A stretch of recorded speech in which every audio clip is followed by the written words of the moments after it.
Hey up and welcome.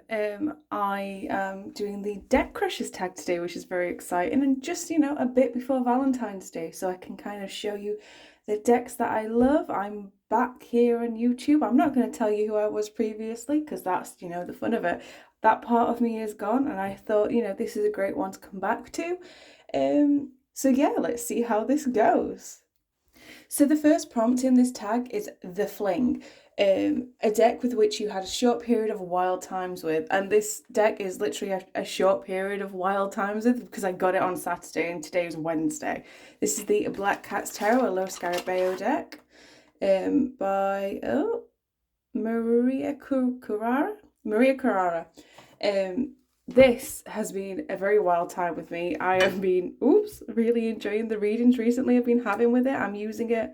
Actually, I didn't use it yesterday, but I have been using it most days since I've picked it up. It is a really fun deck. The meanings are a bit, sometimes it's a bit different. Like the little guidebook I don't really like, but I was pretty much able to read it instantly. It's been wild. It's been fun. It's been exciting. Definitely like a Fling should be. And look at the backs. Like, they are so amazing. Like, the backs just entice me even more.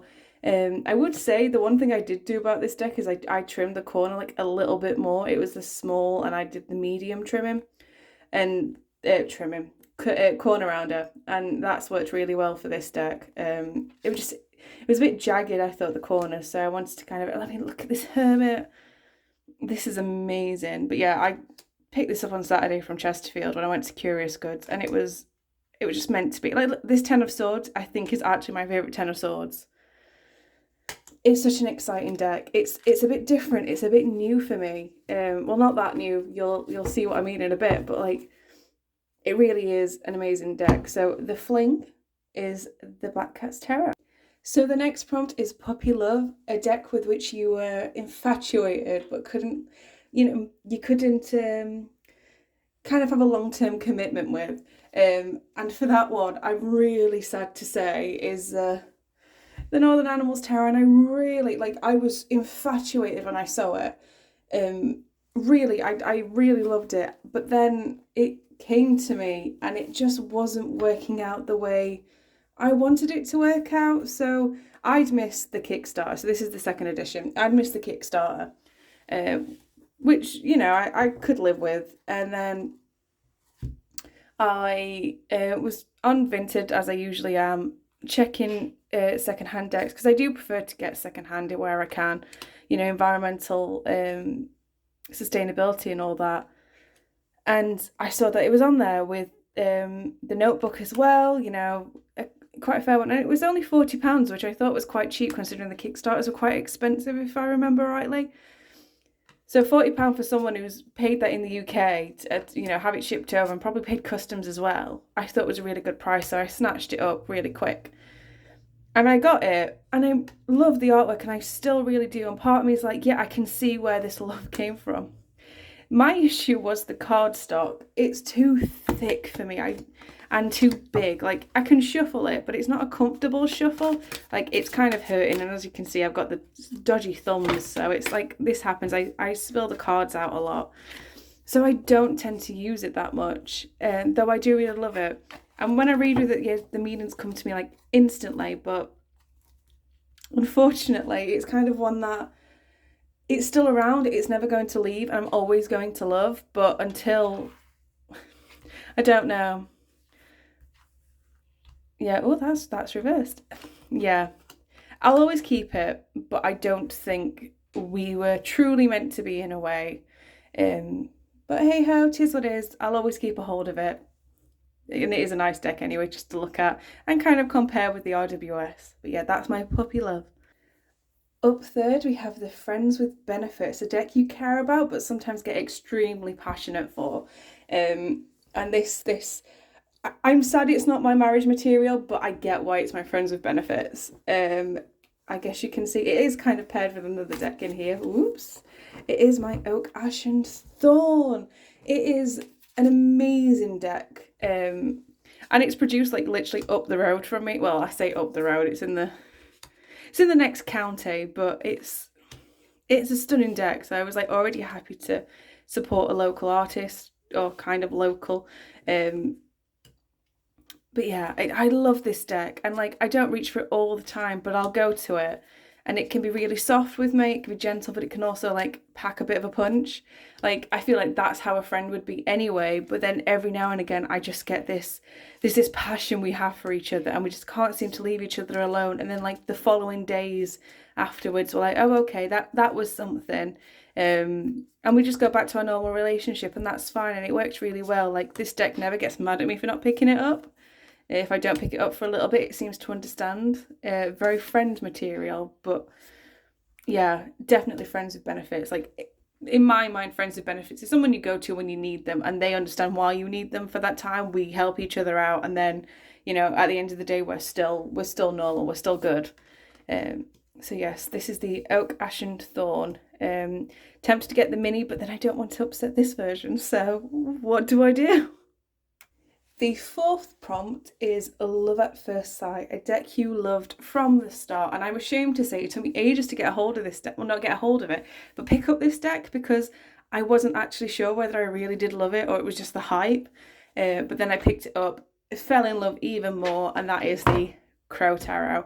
I adore this deck. And I mean, we had to be put away for a little bit, but she's back again in my collection, and she is happy to be back. That love is once again raging. It's like a fire right now. I love her so much.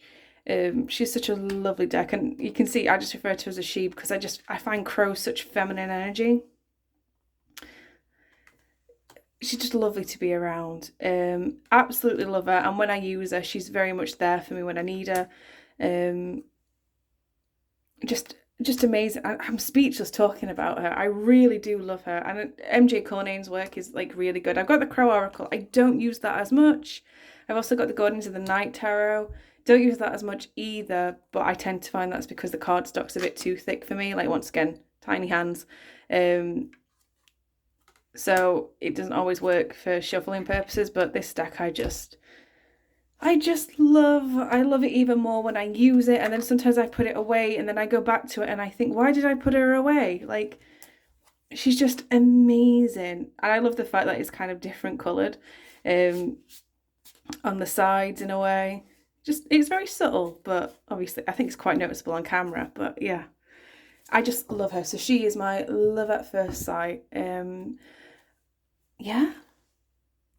Next up is the One Night Stand, a deck you tried out but moved on from immediately, but sometimes you kind of think about the deck, and that is the Wandering Star Tarot. Like, there is a love, there's a connection. This is why it was One Night Stand energy. But we had a bit of a thing, and then the following days and weeks we didn't really speak, we didn't really talk, and we think about each other, I guess, but I guess it wasn't. Oops. I guess in some ways it wasn't meant to be. The artwork, it's stunning, but I find when I'm reading with it, it doesn't always work out. It's not because it's not giving me the answers I want or anything like that. I get an answer and I just go, I don't understand how this relates to the situation, and then review it and then go, no, that didn't relate to the situation. And I don't know whether it's because the keywords, though they're within the artwork, keep it maybe a bit confined. And some of the keywords don't align with my keywords. I feel like if this deck had come out when I was learning tarot, absolutely would have probably been like, the One Night Stand, not the One Night Stand, that's literally what I've just put it in. But maybe it'd been like the deck that I love, or what, the marriage deck, the happily ever after. But no, unfortunately. And I do really enjoy the artwork, and I think about it and think I should use it more, but I just don't. I feel like if I ever do readings for other people, which I very rarely do, like I don't sell readings. I very rarely do readings for friends, and if I do, they usually got tarot cards of their own, so it's very rare. And I wouldn't really need to use these for them because they won't really need to know the keywords either. But yeah, maybe if I read more for friends, I'd use it more. But yeah, this is my One Night Stand. Part of me is like, should I get rid of it? But I also don't want to, because I had one very good reading with it, and like that reading sticks in my mind. Yeah. We shall see what happens with the Wandering Star, but yes, this is the Wandering Star Tarot. And the next prompt is like a very funny prompt. My favourite prompt, I think, is "We were on a break." A deck you've separated from for any reason. "'Tis the wild unknown," because she'd been a bit mean to me at a time that I just wanted to be cuddled, so she got put away. She was right to tell me how it was, just at that time it wasn't something I was ready for. Everyone's seen this deck, everyone loves this deck. Well, maybe not everyone, but it's really a stunning deck. And she's only recently come back into my collection. Well, she's been in my collection. I got rid of so this is the mass market version. I do have the independent version, but I'd sold my mass market version. I didn't want to get rid of the independent because I thought that's quite important to still have, but I wasn't using her. And literally this version, which I got secondhand, came today, and I bought her back again because I do prefer the cardstock of the mass market. And I was like, no, I need it now. I need her. So we're working on our relationship again, though literally only started today. And ironically, I only saw the tag today.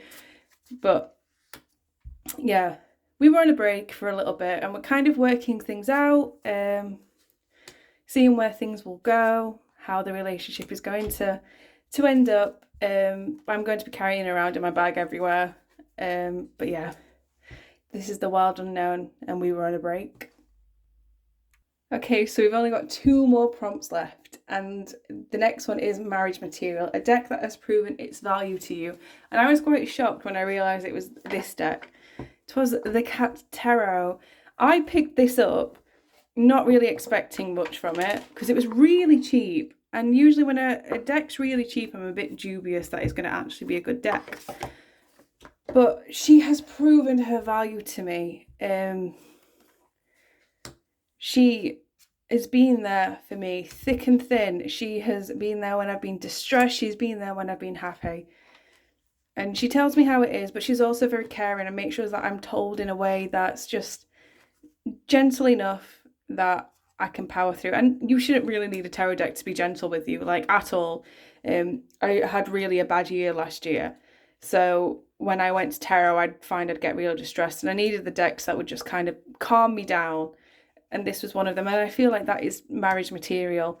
Very much in some ways reminds me of how my partner is with me, like, you know, really supportive, really listens to me, doesn't get annoyed when I ask the same questions, but will also tell me how it is when they need to. But yeah, the Cat Tarot, it's just, this is my wife, genuinely. Like, I just love it. And yes, I know this is the second cat deck in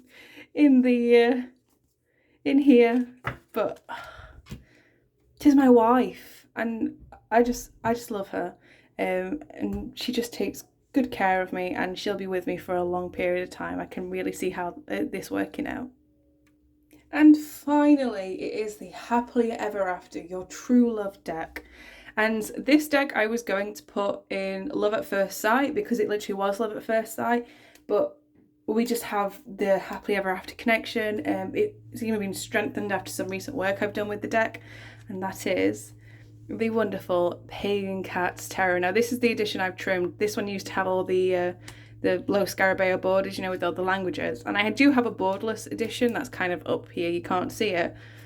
But I wanted a little smaller version, and I wanted to get rid of those borders, so it worked out well for me. They do have a mini deck, which I did have, but it still had borders, so it was really tiny, the images, and you could hardly read it. It's like, I knew the deck very well, but they were constraining the borders, so got rid of that one, and I've since trimmed this one, and it's like, I trimmed it with scissors. I didn't use the choppy thing, so it's very handmade.